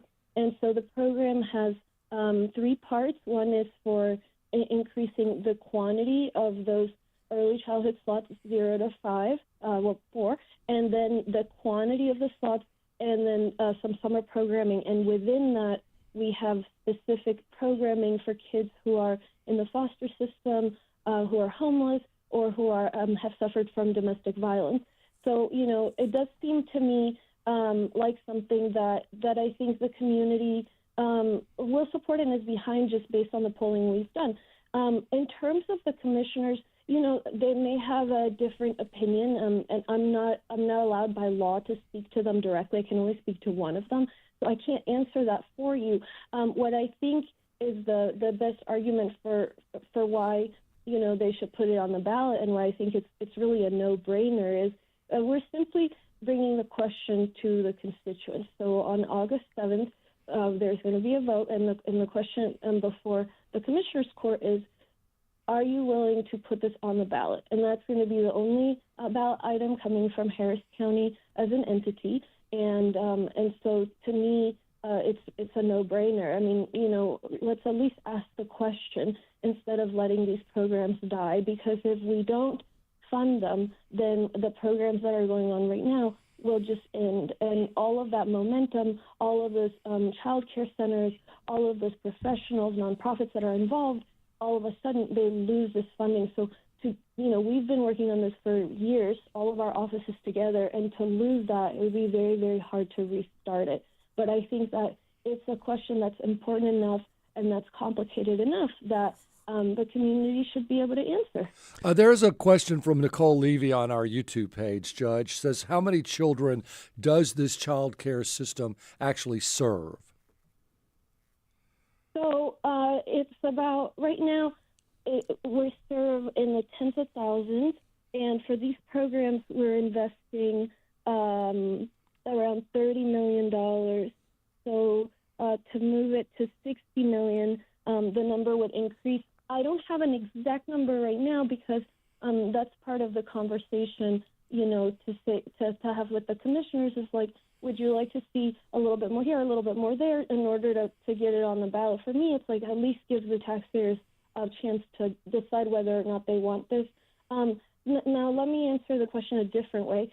Does this serve every child who needs early childhood education and can't access it? And the answer to that is the penny tax is not going to cover all of that. It's going to cover a good chunk of it, but not all of it. And because we're so cognizant of people's pocketbooks these days, if we could say, let's do, instead of $24, $40, right? But so the idea is that this is stepwise. We've been running these programs successfully for several years. Then now, ideally, the voters would support this, and we can have it at a much larger scale. And then, if that works out, then in the future, we can make it really accessible to everybody who needs it. But it's going to make a big, big difference in the need, and it's going to make sure that the families that have access to it now are not going to lose that access. We're speaking with Harris County Judge Lina Hidalgo about her proposed penny tax to help fund REACH child care programs. Judge, if I'm not mistaken, when we had you on the show before, we were talking about increased salaries for law enforcement officers, and a bit of the conversation revolved around, we have this big budget deficit, and that your thoughts were we need to get that under control before we can think about more spending. Raising $60 million for REACH, but not going toward the $270 million budget deficit. How do you respond to that? It's another point why it's such a no-brainer to put this on the ballot, because last year I asked for us to put on the ballot a way to address the $250 million deficit, and the court voted not to put that on the ballot, and then now we find ourselves in this deficit and having to cut very basic programs. You're talking about library, veteran services, public health, and I'm not talking about some extra stuff. I'm talking about basic services. Basically, we're having to cut anything that's not required by state law, but for example, encouraging more kids to read, or having audiobooks, not just the other one. There's just wraparound services for veterans, for the kids in the justice system. So all of a sudden, without community input, the folks and the 5 members of Commissioner's Court are going to make these massive cuts, and the folks are going to be left sort of holding the bag. Okay, now I don't have access to this, I don't have access to that. Don't forget forget that the federal government has just passed massive cuts as well. So, for example, our public hospital system stands to lose $400 million a year, which is a third of their budget. So it's like you can't even wrap your head around how much money we're losing as a county. And we had a chance to try to fill that gap last year and ask the voters whether they'd be willing to do that. And I couldn't, we didn't have the 3 votes to just ask the question. And so that's where, for me, it's, I don't know the logic behind not asking. And here's the other thing: is in the poll we asked folks, and these are voters, right, that would participate in this election, and we said, if your commissioner agrees to put this on the ballot, would you see them more favorably? And 42% of people said they would see the commissioner more favorably. And so, a couple of my colleagues are on the ballot next year, and I'm just I asked the pollster, I said, if you were their political advisor, would you encourage them to put this on the ballot? And he said, of course, that can only help with reelection. And, then the balance says, okay, well, people don't like taxes. Well, you're not raising taxes. You're asking people whether or not they want to pay one more penny for $100 of their valuation for the kids and the youngest kids in Harris County. And then, I think that another concern might be, well, they're going to say that we raise taxes. Well, they're already saying that. Last year it wasn't put on the ballot. It wasn't passed. So now we're at a major deficit. And still, the colleagues it's being said that they raise taxes. And that's just because for 1 year we sort of pushed the can down the road. But we would have, if we had asked the voters, if the voters had agreed, we wouldn't be facing this deficit that's just going to get worse and worse with every passing year. So, we have the benefit of hindsight now, and I'm like, fool me once, but let's not make the same mistake again. Speaking about the ballot and things being on the ballot, a question that is kicking around quite a bit is, will we see your name on the ballot when it's time for the Harris County Judge to be reelected? Where are you on that decision?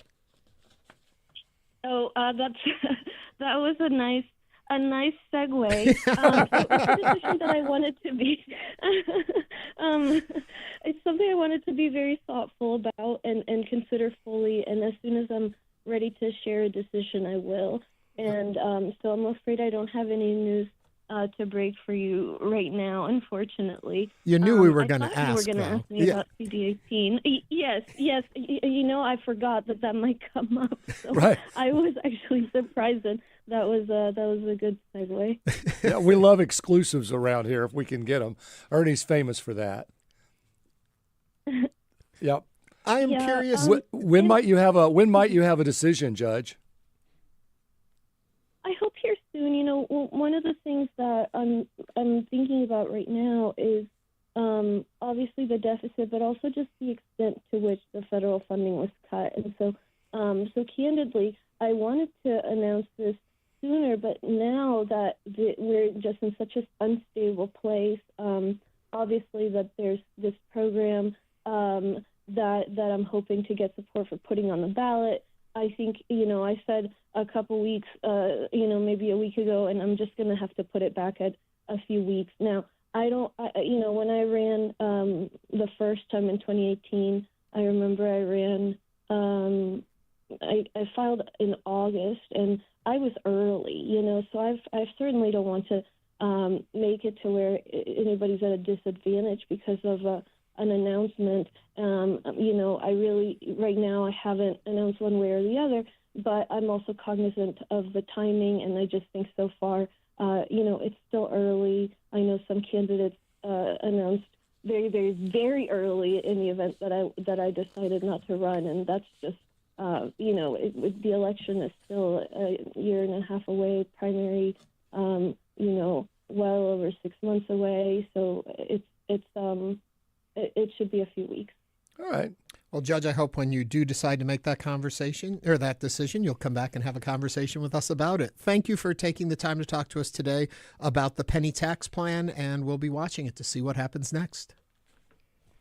Thank you guys so much for having me. Thank you, as always. There is a lot more to still come on the show today. We do want to thank the Harris County Judge Lina Hidalgo for coming on Hello Houston and talking with us. If you'd like to talk with us, our number is 713-440-8870. Join the conversation. Let us know what you think about all the topics we're talking about today. You're listening to News 88.7. We'll be back with more Hello Houston right after this.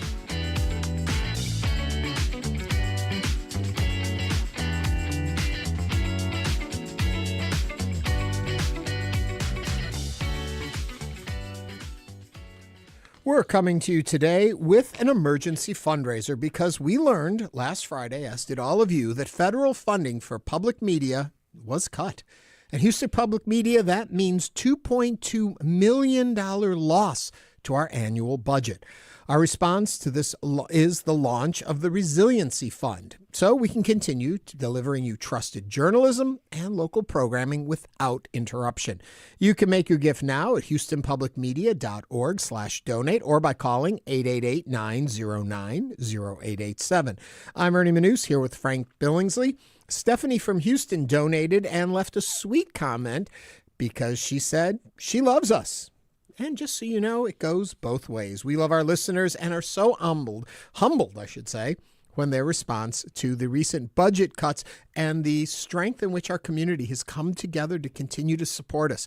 We still have a long way to go, but we appreciate all the support we've received so far. Those federal funding cuts are significant, but we're taking action to ensure our service remains strong.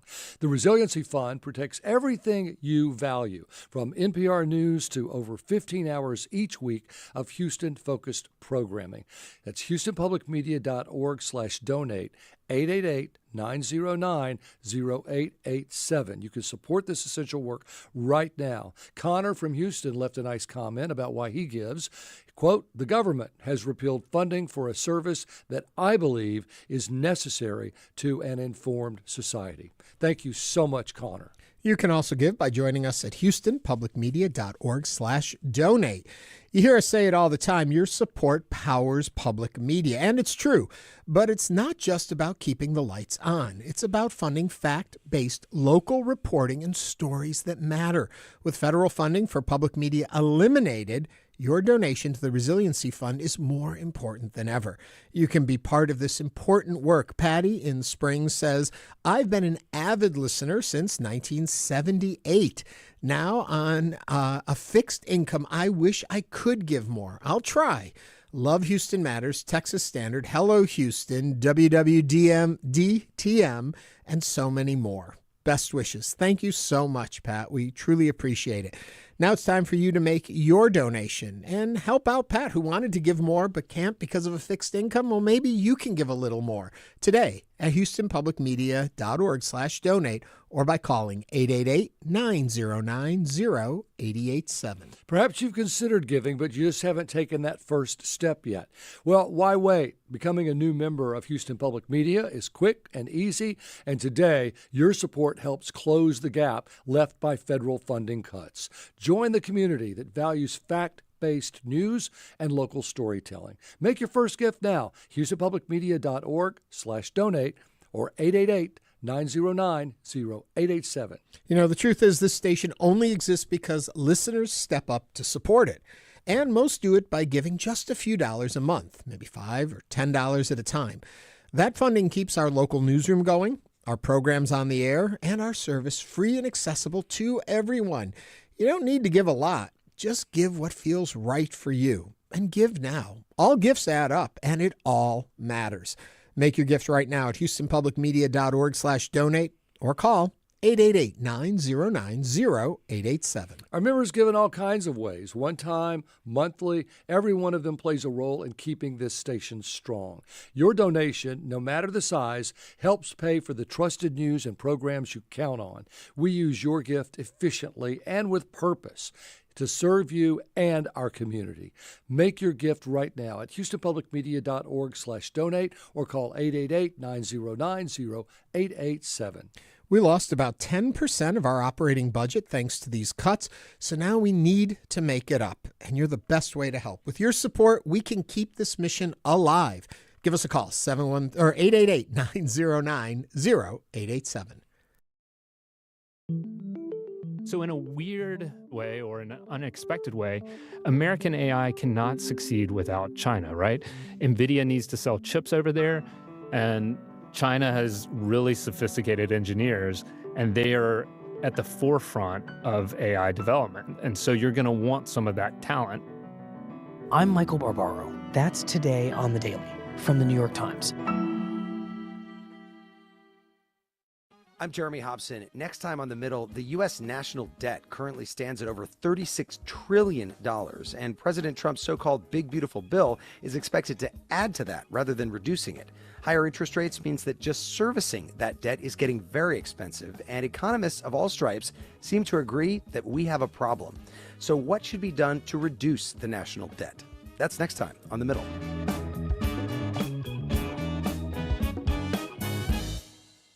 Support comes from Baylor College of Medicine, creating tomorrow's medicine today. Known for their medical research and innovation, Baylor pushes boundaries through health discoveries and their pursuit to improve the health of humankind.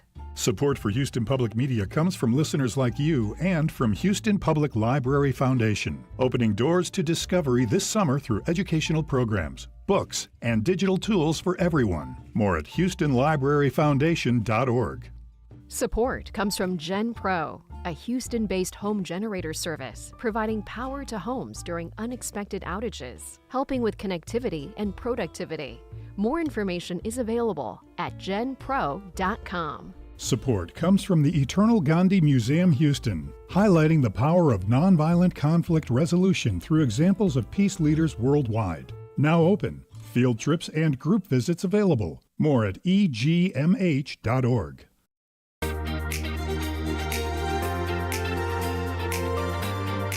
And now back to Hello Houston. To comment on today's topics, call or text 713-440-8870 or email us at talk@hellohouston.org. Now here's Ernie Manous and Frank Billingsley. All right, we had a text. Jen from Clear Lake. Are you guys transitioning from centipedes to a sexologist? That's going to be a tough twist. That's a big transition, right? But we are. We are indeed. And, it's not just about sex. It's about well-being. So many seniors experience isolation and loneliness. And by seniors, we're talking 55 plus. So we're not talking about octogenarians. It really hits in the middle part of your life. And it's really an issue that's here, I think, now more than ever. There's so many people that are looking at the political landscape. They're feeling unnerved by it. And you add in the fact that they might be alone and they don't have anybody to bounce off with and support each other. I can see where we need to talk about this. And so we brought in Jim Benton, a clinical sexologist from Everybody Needs Somebody, serving Houston and online. His work addresses how seniors can maintain closeness and combat emotional isolation and even explore intimacy in later life. That's challenging stigma and enhancing your quality of life. Jim, I've known Jim Benton for a long time. I'm so glad to have you. A long time. A long time. Even back a million years ago when I catered something for you and Kevin for your wedding. Yes, I know. Oh, well. And Ernie passed that. Even longer we've known each other. I was reading this introduction ahead of time, and I thought, I'm thinking my mom, seniors who maintain closeness. Yeah, combat emotional isolation. Yeah, explore intimacy. No, not my mom. Not my mom. No, we're not Anybody talking about but that. mom. Anybody but mom. There is a stigma when you talk about sexuality with older individuals. Well, with anybody. I mean, let's be honest. I grew up in West Texas in the 50s and 60s, and you couldn't even say the word pregnant, seriously. I mean, that was just very taboo. We haven't gotten way past that yet because it's still a topic everybody has some familiarity with. But if you use street language, nice people just don't talk that way. Right. And if you use clinical language, they go, "What did you just say?" Yeah. So we really have no language with which to talk about these issues with. And as our population is growing, and in many cases, the health is better. My grandparents were almost dead by the time they were mid-50s, early 60s, and were by mid-60s. We're just going. I'm 71, and I'm not about to stop yet. I don't have an option. But and mostly I do that because it keeps all three of my boys rolling their eyes at me all the time. I go, oh God, what's Dad doing now? I love that. It's a great parenting thing. But I think you bring up a good point. What is Dad doing now? This is a new life for you again. Well, Ernie, this is my third career, and not that I've exactly bounced around. I did music forever. and then was in special events business for 32 years. But COVID came and changed that whole landscape for so many of us, and for me as well. And, it was time for a change. It's like, I want to do something so totally different. I'm excited and refreshed. So I went back to school. So what do you do? What kind of challenges do you see out there? God, Frank, there are so many, mostly people that are lonesome. COVID, what happened, many people lost spouses. They lost that close circle of friends they'd go to Whataburger and get coffee with in the morning. And suddenly they were isolated. It's like God said, go to your room and think about it for 2 years. What do you do? Then they stop eating. They stop moving. Their body atrophies. Their muscle tone goes. Then their internal organs start going. They get depressed. They don't want to interact, and they die. Yeah. But people seem to have a hard time getting back into quote unquote life after the pandemic left, especially for older folks. Yeah. I feel like a lot of them kind of found this new way of living, and that became their new reality. And so their friends, they splintered off. And it's not a healthy reality in many situations. I do work several different groups around town. I get to teach at the Young Center from time to time, and I teach online about 4,000 people called Saging International. And we get in discussions about how to reintegrate our lives. And you can tell those people that are integrated. I've got a group of ladies that's been playing bunco, not kidding, 27 years. They're closer than family, and they are that, and they live for that, and it gives them a reason. It's not, people go clinical sexologist. Folks, it's not as sexy as it sounds. It's about humanity and relating, and I think when we have that, somebody's going to call and go, "How you feeling this morning?" You want to go grab lunch or something. That gives us something to do. We found out that people that are in any kind of meaningful relationship, especially in the 55, 65 and up bracket, if they've got somebody in their lives, they will extend their life span by 6 to 10 years, literally. And we laugh, and yet it's a real thing. We call it outer course. Somebody to hold hands with, somebody to go to the movie with, somebody to just sit there and eat mac and cheese together, whatever that means. Right. But somebody to share life with. We had Dr. Kawaz on the show, who is with the 90-plus study out in California, and they looked at behaviors of folks who live vibrantly in through their 90s. And on the surface, it was like, if they have these kind of drinks, if they dance, if they do this or that.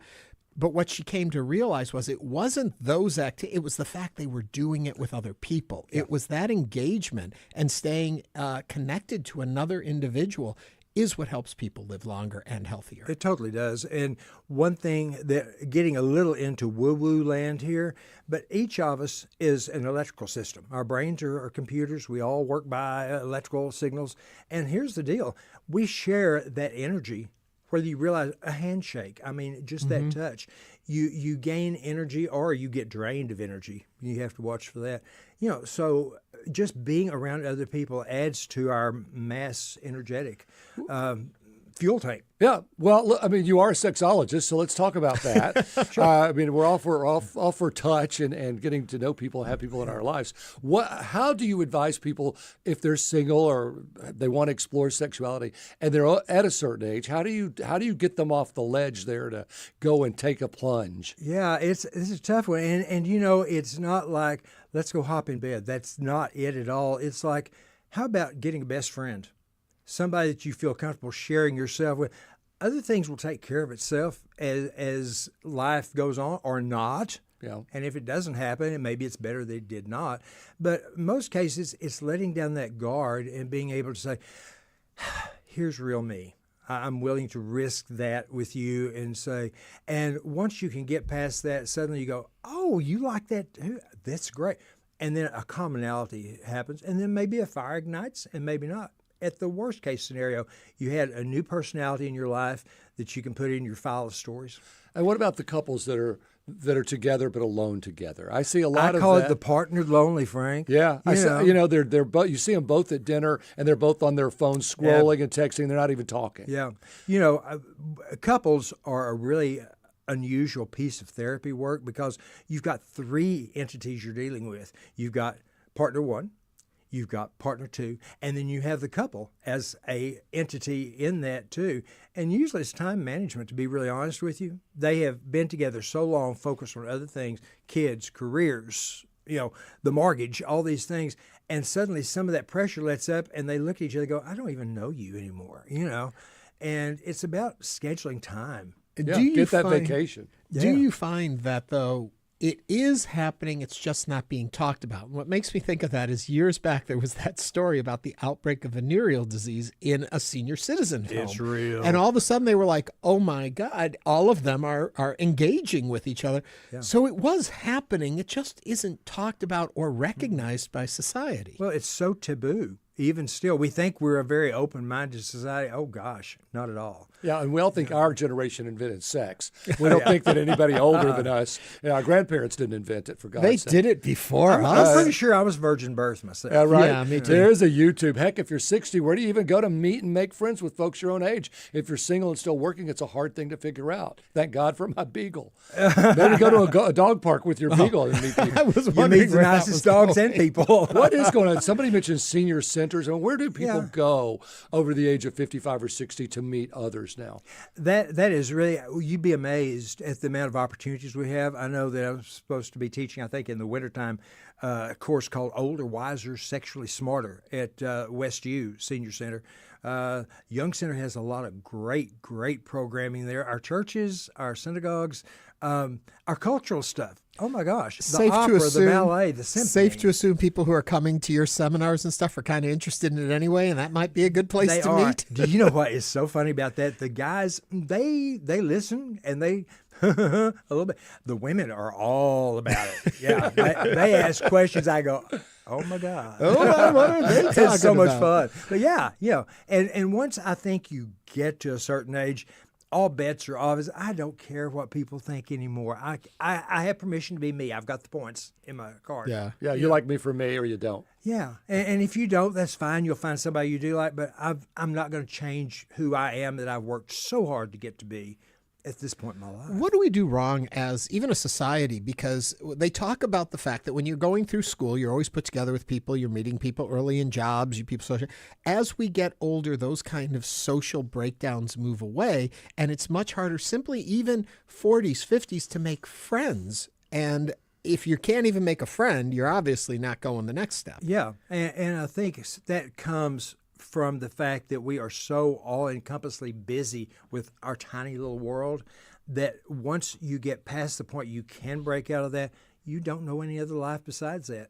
So what you do is you keep doing the thing that's most comfortable and not scary, and that you keep working and you keep organizing and doing, instead of doing the scary thing and go, what if I didn't do that anymore? Yeah. And find there's almost all of us are in that same boat. We're just afraid to admit it. Hey, one word, pickleball. But at least we're lucky we live in a city of 4 million people. Yeah. I mean, there is someone for everyone if you're willing to get off the couch and take a look. Yeah. Well, the nice thing about you, Frank, is the fact that, okay, so now and I admire this about you, you had decided to retire and then wanted more.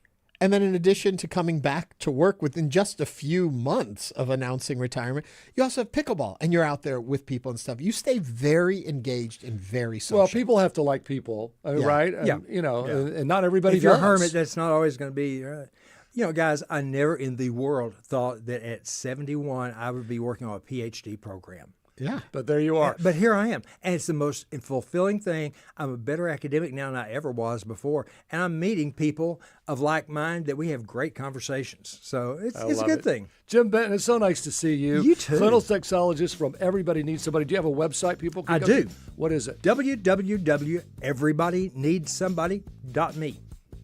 .me. Remember that. .me, yeah. Come see me. Thank you, Jim. Coming up, we still have a lot more on today's show. We're going to find out about the Texas Firefighters House. That's coming up next, right here on Hello Houston on News 88.7.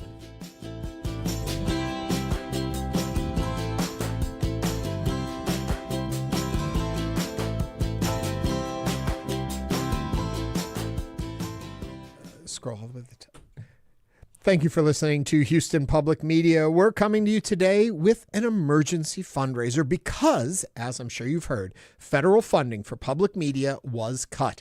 And for Houston Public Media, that means, honestly, $2.2 million loss every year. 10% of our budget was cut.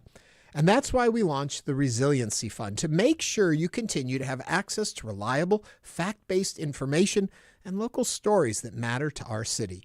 Your support keeps us strong, and we need to hear from you. Give to the Resiliency Fund now at houstonpublicmedia.org/donate or call 888-909-0887.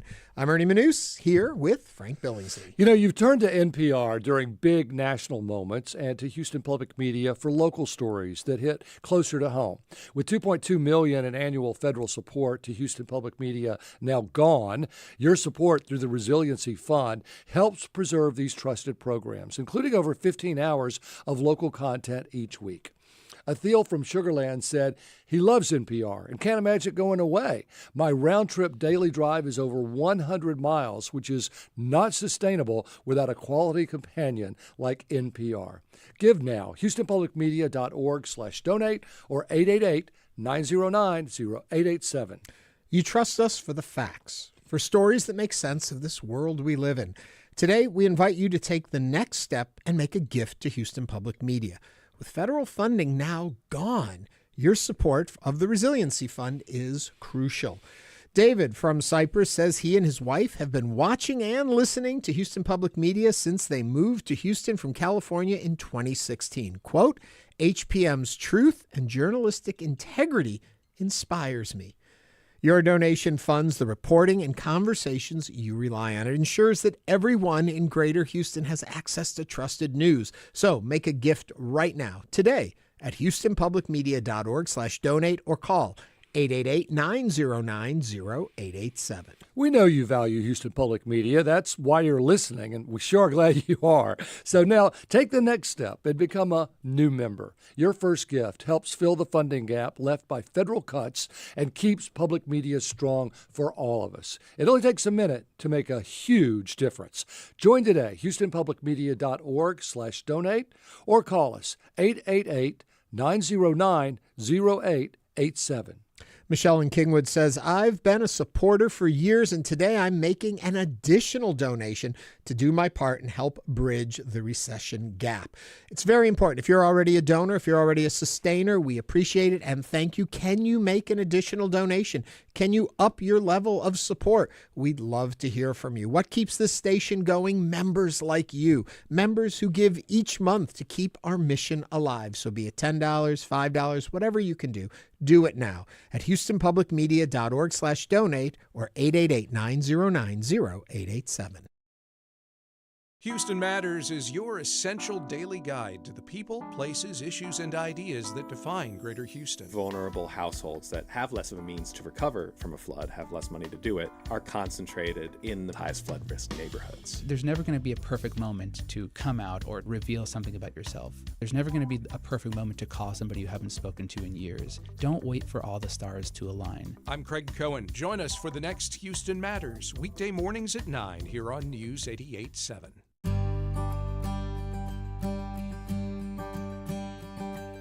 Houston Public Media provides a free, essential, and trusted public service to everyone in Southeast Texas. The generosity of our Affinity Council Committee enables us to bring inspiration, insight, and connection through public media. Nadine Barch, Linda Dodge, Sandy Henderson and Al Federick, Beverly McPhail and Kevin Coolish, Ashwin Shaw. Thank you. MIT's Sherry Turkle says people are getting attached to chatbots because they're less judgmental than humans. But when we seek out relationships of no vulnerability, we forget that vulnerability is really where empathy is born. Hear from the prophets of technology in a special series. That's next time on the TED Radio Hour from NPR. Tune in tonight at 9. Robo-taxis are coming to more cities across the country. The headaches and challenges they bring are coming too. Right now, cities, they have limited tools on how they communicate what's happening on their roadway to services like autonomous vehicles. I'm Kai Rizdal, Robo Traffic. Next time on Marketplace.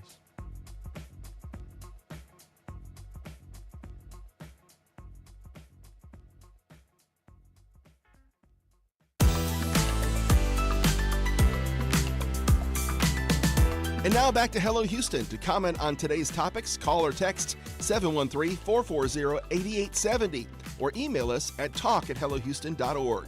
Now here's Ernie Manous and Frank Billingsley. For firefighters, there are many concerns that face them in their line of work: broken bones, burns, even death. But they're also exposed to dangerous carcinogens, which can lead to the most surprising and most common illness affecting firefighters. It's cancer.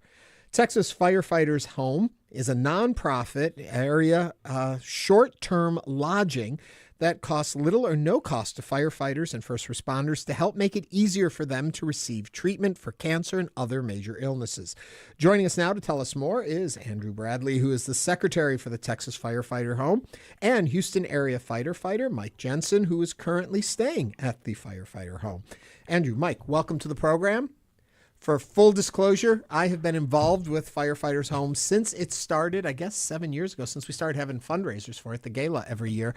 It's a fascinating concept, and let's just start off, Andrew, with what the idea is behind it and why we have it. Yeah, absolutely. Thank you guys for having us. The mission behind the home, like you said, is to provide free housing to firefighters and first responders who have cancer around the country.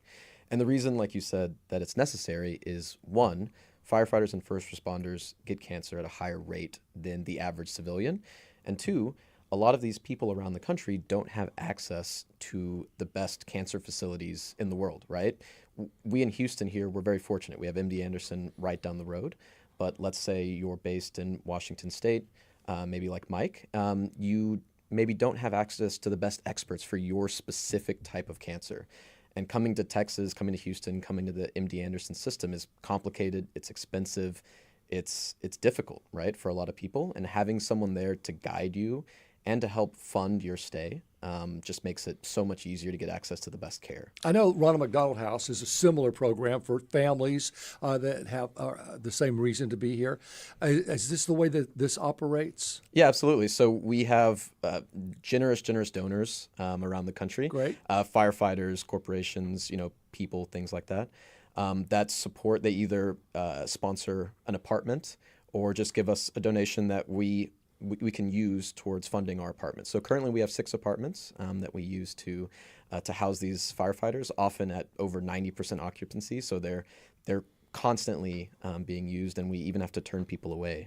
We have a wait list. But the idea is that eventually we will build our own house that we can use. So Mike is one of the residents. Mike, Sure. this must have been a lifesaver, literally. Oh, for you. sure. So about 4 years ago, I was in Washington State with a volunteer fire department, small community fire department north of Spokane, Washington, and south of the Canadian border. So small fire department, volunteer, and diagnosed with multiple myeloma, so one of the blood cancers. And there's still no cure for multiple myeloma. But as I started looking at where the best place, where can I get the best treatment in the country for my cancer, which presumably from exposures that I had as a firefighter over 25 years or longer. I fought wildfire in college, and that also adds to that cumulative exposure that can lead to multiple myeloma. So once I was diagnosed, once you get over that kick in the gut of the diagnosis, I contacted the National Firefighter Cancer Support Network and reached out to them in Washington and said, hey, we need to go to MD Anderson, and I need a connection there with firefighters. We've got a camper van. I just want to plug it in. So the next day, I get a call from the Texas representative, Curtis Dunn, with the National Firefighter Cancer Support Network. And he goes, I'm going to get you in touch with the Houston Fire Department, professional fire department. I'm thinking, oh my God, these guys are third largest fire department in the country, and they're going to be helping me from, Ponderay County in Washington. And I thought, oh my God, here we go. We're going to test this brotherhood, sisterhood kind of camaraderie thing. And the next day, Captain Gabe Dominguez of the Houston Fire Department and a member of the Houston Fire Department Union calls me and he says, "Hey, brother, we got you. We know you want to come down here. We've got you. We're going to be connected with you as you come down." And he goes, because I asked him, I said, is there a fire station I can just plug the van into until we can get into MD Anderson, have that first visit? And he goes, "Is your wife coming with you?" And I said, "Yeah." And he goes, "The hell you're going to stay at one of our fire stations. You don't realize how busy we are, so you won't get any sleep at all." And the grace of God, the Houston Fire Department Union paid for the first week of a RV spot for us to be down here to get established. And came down here. Now, I didn't have any symptoms of multiple myeloma, and it was just a blood test and a great doctor who followed up. And got down here, and 70% of my bone marrow was compromised with multiple myeloma. And Bob Orlowski, who's probably the best researcher on multiple myeloma in the world at MD Anderson, he goes, "It's a good thing you're here because you probably had about 3 months till you're going to be completely incapacitated by multiple myeloma." We don't have much time left. How are you doing? What's the prognosis? So terminal, just because 4 years of trying things and running out of options. So looking at potential of a stem cell transplant. But I'm good with it. As a firefighter, I understood the risk. I continue to work with communities all over the country and helping them prepare for wildfire. Well, thank you for your service, as they say. But I wouldn't change a thing. Yeah. The important thing to remember, too, the Texas Firefighter Home, the reason it is so important in our community is folks like Mike can come down here and get the treatment if he had to pay for lodging this entire time, if bringing your wife limited who you could bring with you. By having this resource in our community, you're able to help because insurance doesn't pay for that part of it all. No, they can pay not at all. Lots on medical, but they're not going to lodge you. So thank you. Best of luck to you, and we'll follow your story, and we wish you the best. Good luck on that stem cell. Thanks. Andrew, thank you very much, and we'll see you in September at the Firefighter Home Gala. Yep. Thank you very much. Thank you. Andrew Bradley is the secretary for the Texas Firefighters Home, and Mike Jensen is a Houston area firefighter who's currently staying at the TFFH. Thank you both for joining us, and thank you all for listening today to Hello Houston. We'll be back tomorrow with Congresswoman Sylvia Garcia here on News 88.7. With federal funding for public media now cut, we're coming to you with an emergency fundraiser to help keep Houston public media strong. We've launched the Resiliency Fund that will help us fill the gap left from the $2.2 million loss in annual support to Houston public media. And your gift today helps protect the reporting and local programs that keep you informed about the issues that matter most. Support the Resiliency Fund at houstonpublicmedia.org/donate or call 888-909-0887. I'm Ernie Manous here with Frank Billingsley. So to our longtime listeners, you've helped make public media what it is today. Now that federal support is gone, we're asking for your partnership again. The Resiliency Fund ensures NPR journalism, PBS programs, and more than 15 hours each week of local Houston content continue strong and accessible. Support what matters to you today at houstonpublicmedia.org/donate. You know, we spend time ensuring our news is accurate and trustworthy because we're supported by you. We don't cut corners because we serve you. You hear the difference in our reporting, and now that federal funding has been cut, we're turning to our community to help keep this work going and going strong. Please ensure that everyone in Greater Houston can have access to quality reporting by making a gift to houstonpublicmedia.org/donate or by calling 888-909-0887.